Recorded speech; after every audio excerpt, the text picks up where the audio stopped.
Oke, halo semua. Pada kesempatan kali ini, aku mau sharing dikit mengenai apa yang dikerjakan oleh backend developer. Atau gampangnya adalah pekerjaannya backend developer itu kayak gimana sih? Namun mungkin aku agak sedikit disclaimer nih, karena apa yang akan aku bahas kali ini tuh merupakan hasil dari pengalaman pribadi bekerja sebagai software engineer selama 3 tahun. Jadi, apa yang akan aku sharingkan itu mungkin akan berbeda jauh dari yang apa yang sebenarnya terjadi di lapangan.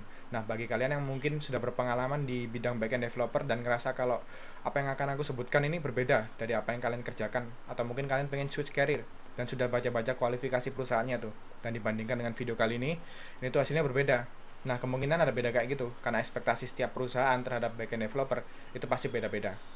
Oke, sekian untuk disclaimer-nya. Jadi bagi kalian yang masih penasaran pekerjaannya backend developer itu kayak gimana, atau mungkin kalian pengen switch career dan masih buntu nih terhadap backend developer, monggo disimak sampai tuntas.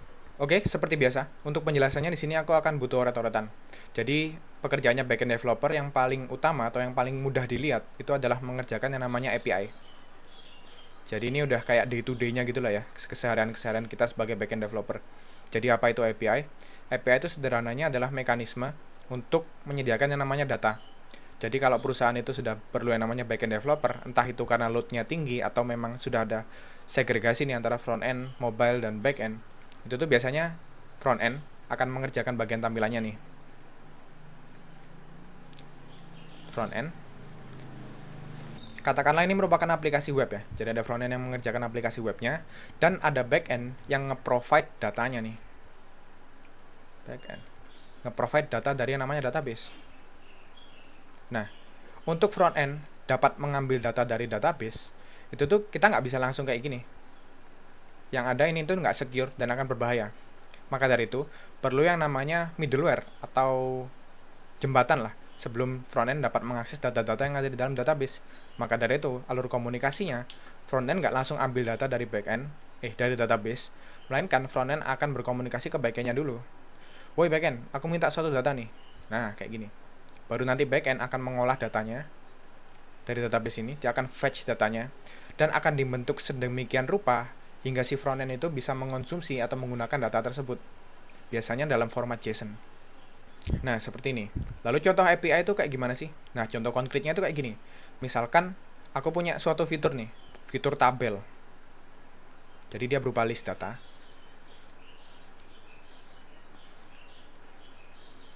Nah, fiturnya ini udah diimplementasikan di frontend. Jadi si frontendnya itu akan ngoding frontendnya sedemikian rupa hingga dia bentuknya tabel. Nah, tabel kan perlu data tuh. Dia kan perlu data di dalamnya kan, nggak mungkin tabel kosongan, untuk apa juga kan. Nah, siapa sih yang nge-provide datanya ini? Frontend bisa dapat datanya dari mana? Kan nggak mungkin ya. Dalam sebagian besar kasus, nggak mungkin data-data kayak gini tuh disimpan di dalam frontend. Melainkan harus ada satu penyimpanan di luar sana. Maka dari itu kita perlu yang namanya backend. Nah, untuk nge-provide data ini, sudah aku sebutkan tadi bahwa kita perlu yang namanya API. Nah, jadi si backend akan mendevelop si API-nya itu tadi, agar dia dapat memenuhi fungsionalitas dari si tabel ini tadi. Jadi nanti si tabel itu akan nge-fetch datanya melalui yang namanya API ke backend. Nah, si backend akan melakukan coding sedemikian rupa nih, mulai dari fetch database, terus mulai dari mentransformasi datanya atau validasi, filtering, dan lain sebagainya. Baru setelah dia sudah jadi data yang asli, data yang bisa diberikan ke frontend, dia akan mengembalikan responnya tuh. Umumnya JSON array, karena kan itu data list ya, JSON array. Dan nanti si frontend akan menampilkan data JSON ini ke dalam tabel ini. Jadi alurnya kayak gitu. Nah, semoga bisa dipahami lah bahwa API ini merupakan salah satu jembatan agar user itu dapat mengakses data mereka. Nggak langsung lewat database karena nggak aman, melainkan dia perlu yang namanya middleware atau pihak ketiga lah yang bernama backend itu tadi untuk memproses semuanya terlebih dahulu sebelum diserahkan datanya. Lalu bentuk konkret dari si API ini kayak gimana sih? Nah, sebenarnya form dari API ini banyak ya, namun yang pasti adalah API itu merupakan kesepakatan atau format. Jadi kalau misalkan kita berkomunikasi sama seseorang kan ada bahasanya tuh. Nah sama, frontend kalau komunikasi ke backend itu ada bahasanya. Bahasanya itu macam-macam. Ada yang namanya JSON yang paling umum. Terus ada juga GraphQL ya. Terus juga ada gRPC juga bisa. Dan lain sebagainya. Intinya bagaimana front-end dan back-end itu bisa saling berkomunikasi, mereka bisa saling mengerti, dan dimana agar bisa saling mengerti itu, mereka kan perlu kesepakatan format bahasa atau struktur datanya.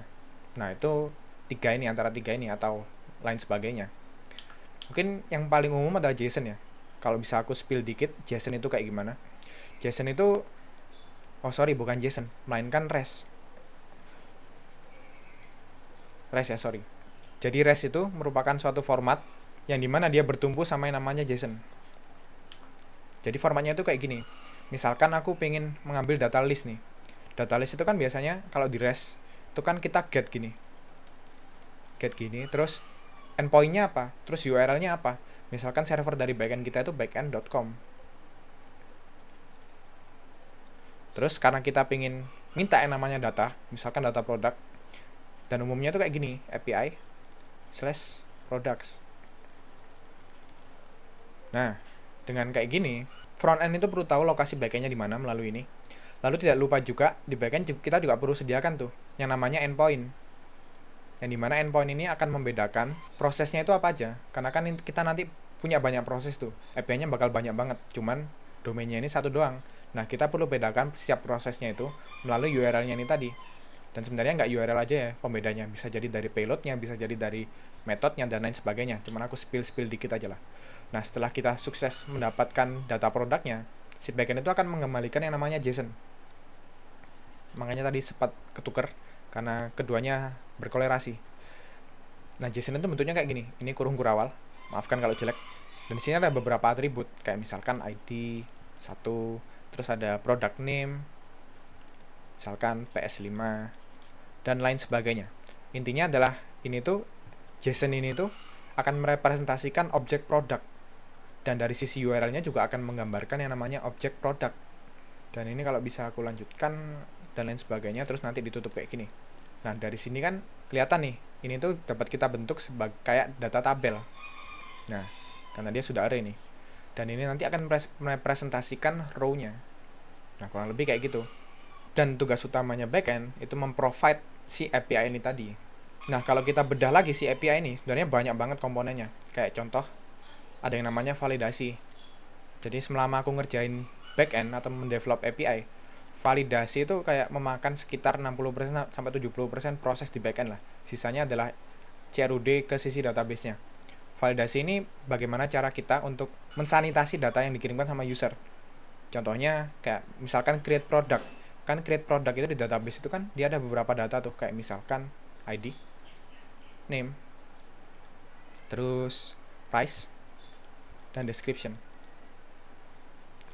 ID ini kita bisa abaikan.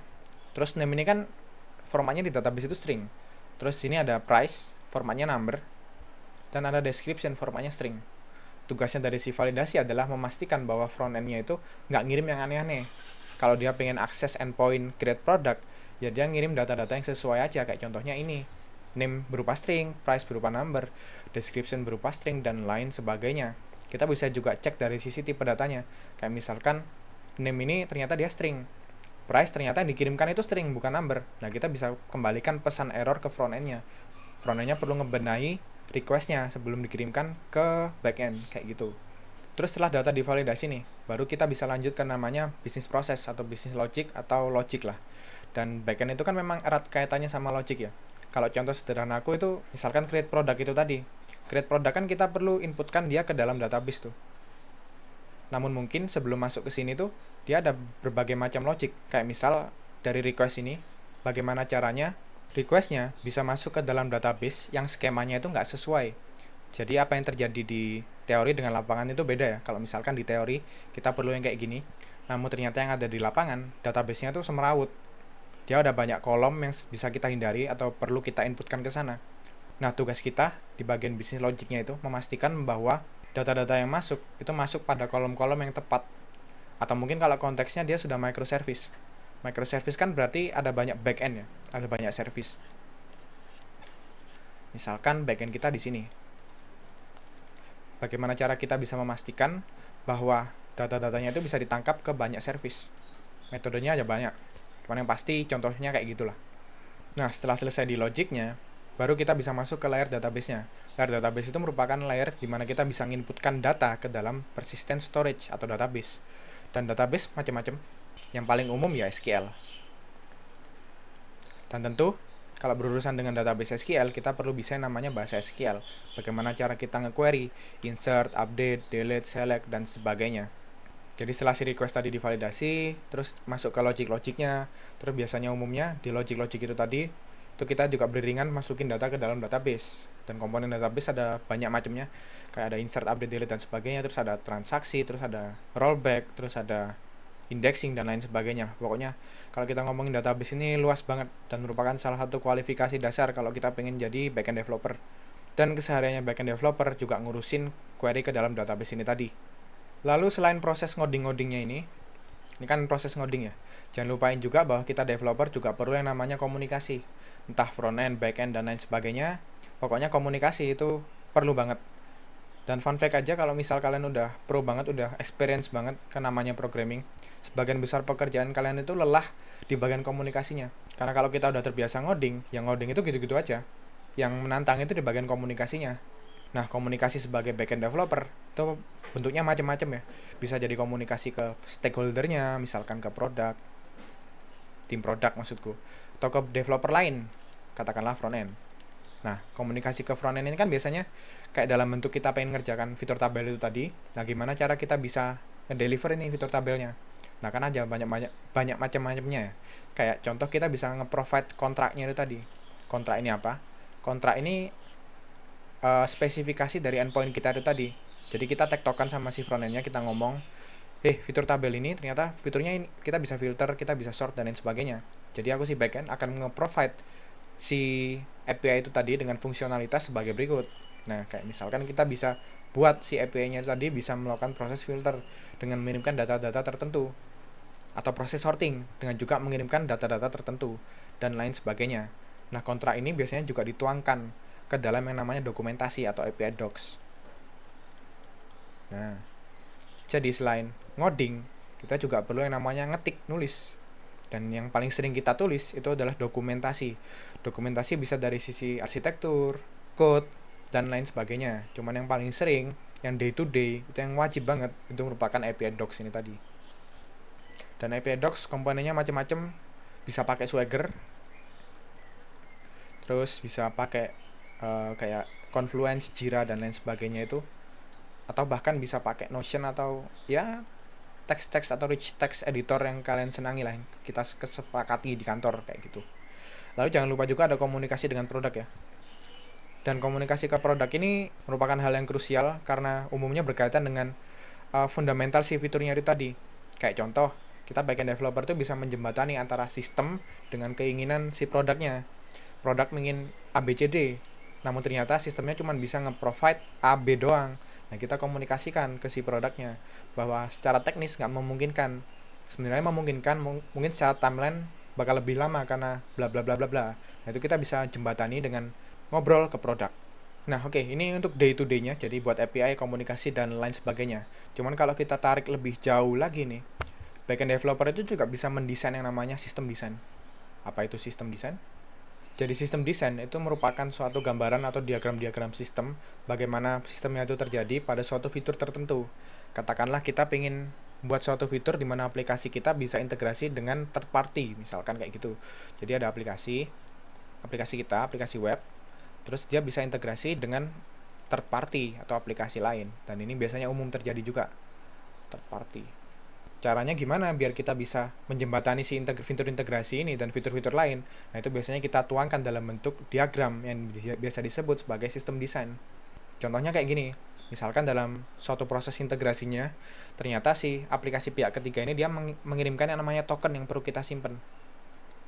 Nah, dari sini kan kelihatan tuh detailnya, bahwa aplikasi backend kita itu perlu nyimpan yang namanya token itu tadi. Nah, kita perlu siapkan yang namanya tabel untuk menyimpan tokennya itu tadi, tabel token di database ya, ini di database. Terus detail lain ternyata baru ketahuan bahwa ternyata si tokennya ini cuma valid selama 7 hari. Nah, setelah 7 hari integrasinya bisa dikatakan terputus. Nah, kita kan nggak mau si user itu harus bolak-balik integrasi secara berulang-ulang selama 7 hari itu. Nah, yang bisa kita lakukan sebagai backend, mungkin kita bisa jembatani itu dengan menyediakan yang namanya scheduler nih. Scheduler yang berjalan misalkan setiap 6 hari sekali untuk memastikan bahwa tokennya berhasil kita perbarui. Nah, jadi ada sistem scheduler di sini yang selama 6 hari berturut-turut, selama 6 hari sekali dia akan memperbarui si token yang ada di kolom database ini tadi, dan dia akan menembakkan ke aplikasi pihak ketiga untuk memperoleh token baru sehingga dia bisa disimpan ke dalam sini.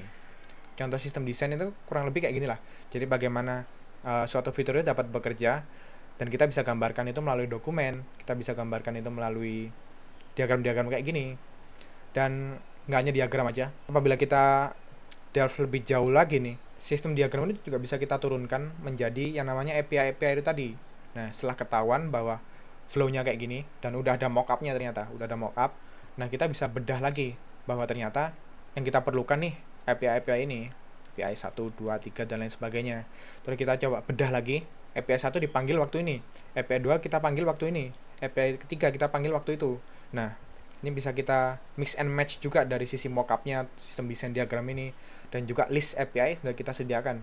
Jadi gampangnya sistem desain itu kayak gitu. Oke, tadi untuk API sudah, sistem desain udah, dan next mungkin adalah melakukan yang namanya monitoring dan logging. Monitoring logging itu kayak gimana? Jadi monitoring logging gampangnya adalah bagaimana cara kita mengetahui apa yang terjadi sebenarnya di codingan kita. Nah, kayak misalkan waktu kita menghit suatu endpoint tertentu, kan ada statusnya sukses 200 gitu ya, get slash bla bla bla bla bla.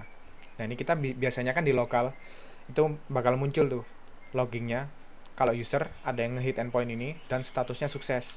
Mungkin ada juga yang statusnya 400 post apa gitu bla bla bla bla, dan error-error lain sebagainya lah.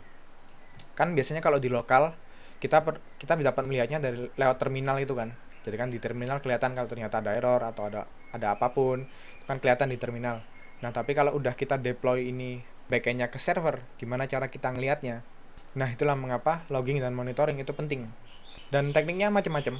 Kayak misalkan sesimpel kita sudah ada aplikasi backend yang ada di deploy nih, udah di deploy ceritanya, dan kita bisa inspect si errornya itu tadi via lognya atau via terminal yang ada di server.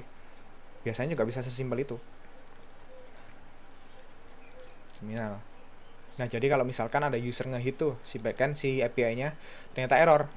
Nah, kita bisa tahu errornya dari kita lihat dari sisi terminalnya aja. Atau lebih advance lagi, kita pingin bahwa si logging itu tadi itu juga dapat mengirimkan yang namanya alert. Nah, kita juga perlu setup si alertnya itu tadi. Dan setupnya ini tekniknya juga macam-macam. Cuman biasanya kita perlu yang namanya third party untuk nge-digest si loggingnya itu tadi. Umumnya biasanya ya, itu ada yang namanya kayak Prometheus. Terus Prometheus tadi bisa diolah sama namanya Grafana. Nah, dari Grafana ini bisa kita setup sedemikian rupa biar kalau ada apa-apa, misalkan error 500 gitu, dia bisa send notif ke user, ke kita, sehingga kalau ada apa-apa, kita bisa react dengan lebih cepat karena adanya alerting itu tadi. Dan setup kayak gini juga cukup ribet karena tergantung use case dan tingkat kompleksitasnya sebagaimana kita pingin loggingnya itu diolah. Maka dari itu, kalau kalian pengen lebih fokus ke logging dan monitoring, itu sebenarnya banyak banget yang bisa kalian pelajari di sini. Terus ini tadi yang kita bahas itu logging, belum lagi monitoringnya. Monitoring itu bagaimana cara kita memastikan bahwa resource allocation-nya itu sesuai dan nggak terjadi apa-apa. Kayak misal di backend-nya ini, dia sudah ada host-nya, ada servernya.